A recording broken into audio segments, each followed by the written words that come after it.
القوة، الحماس، الإرادة، الوقت أهم ما يميز مرحلة الشباب، وتلك الصفات مجتمعة تشكل منه طاقة هائلة، إما أن تستثمر في البناء والتقدم، وإما أن تكون معولا للهدم والتأخر.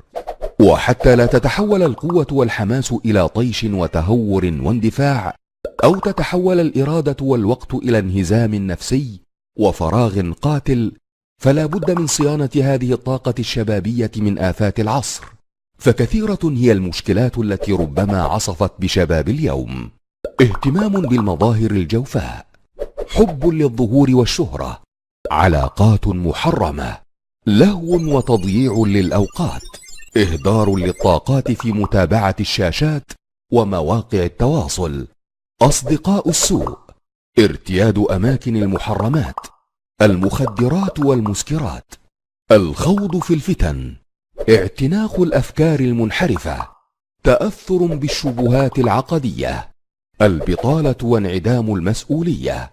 فما الحل؟